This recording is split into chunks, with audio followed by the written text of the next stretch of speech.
Hi, I'm Abby, and this is Gazzetti. Cheers.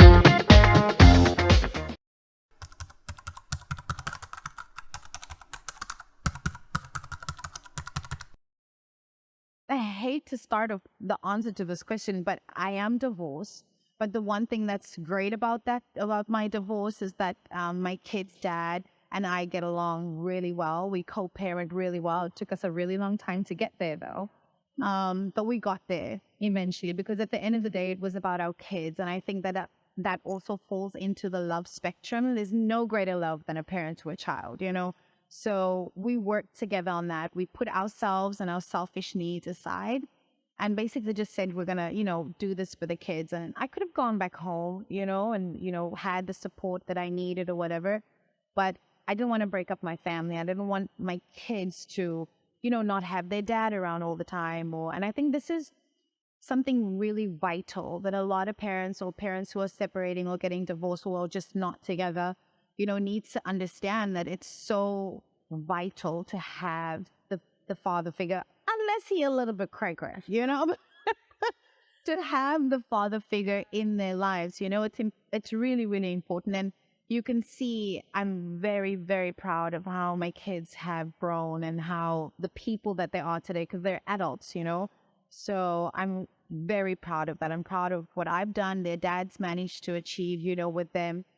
And yeah, but away from that, I think the next great love, other than our children, of course, is romantic love. So I've had a few experiences with that. I told you the other day, I just come out of a very serious relationship for almost 6 years. And we just broke up. But I don't know, I'm still healing. It's going to be a process, I guess, like to get there. But it was a beautiful time. I will never take that away from the moments where I was happy. In the end, we can always be like, oh, I hate him, and he's this and he's that. And yeah, we had a really good time. We had a good run. I also now understand that not everything is forever. Like, everything comes to an end. And unfortunately, endings are not pretty. If you think about that, just, no ending is pretty. So it's, yeah, I believe in it. I want it so badly. I am the all-time old school romantic type of girl. I love everything about it. I love people talking about it. I love seeing people in love. I love experiencing it. I love the feeling I get, how alive it makes me when I am in love, and, just being able to serve somebody who you love. I think these are such beautiful human qualities that we all have. And unfortunately, it only comes out in certain moments, but, it's just such a beautiful concept, what an impact a certain individual can have on you, and just make you so much more of a better person and just accentuate who you are. So yeah, more of that, more love.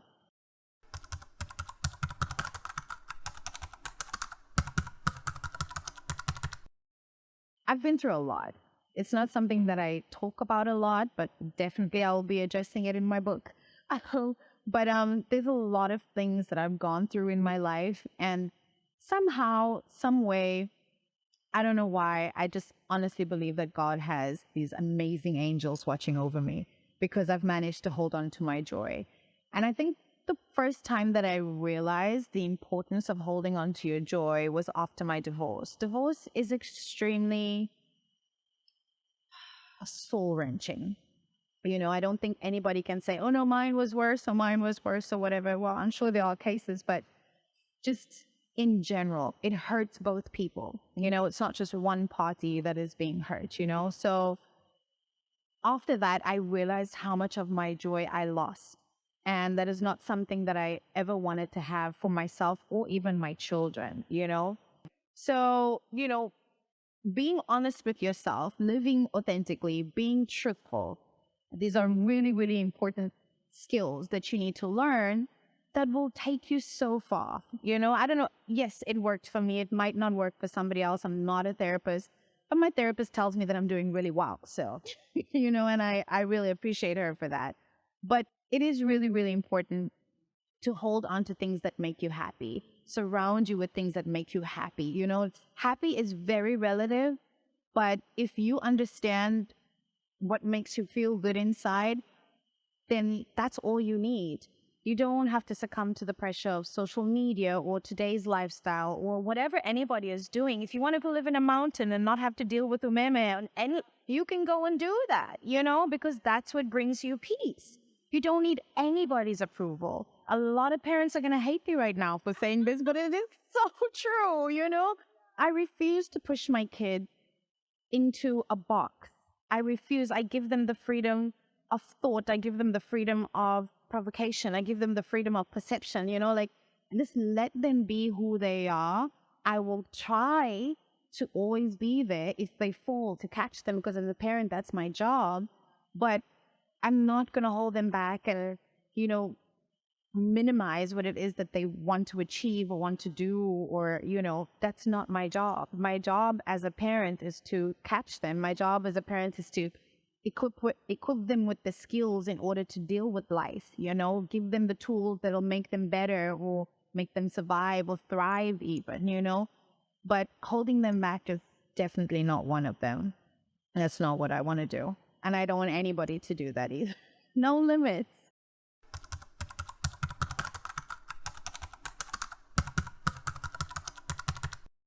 A lot of people have told me that I have a terrible resting face. This in turn makes a lot of people probably think that I'm unapproachable. This does not mean that everybody has to approach me now. No, I'm kidding. But, you know, but this is what I realize is that a lot of people think I'm unapproachable, like, oh, this is Abby, sijui nini. But for me, and then what happens is when people do see me out, maybe they will always send me a message later on social media and be like, I saw you, I just wanted to say hi. And I'm like, yo, you could have said hi, we could have taken a selfie. Like, I love that. I love meeting people who feel inspired by me, not the creepy people. I'm not that girl. I don't know. There's a lot of people who maybe misinterpret my stern face for me being stern. There's certain things in my life that I'm very stern about, especially when it comes to my children and my joy. But there's certain things that I'm very strict about. Yes, I think we all have our morals and our integrity that we stick to, and that's not going to sway us from going in the wrong direction. You know, I'm just very adamant about that. But I think I'm one of the nicest people. And sometimes to my detriment, you know, because a lot of the times what happens is I get taken advantage of, or you know, people think that I'm stupid when, you know, confuse that whole thing. And I'm just like, no, that's not it. But yeah, I think that's the only word. It's not my business to know what people don't like about me, you know, but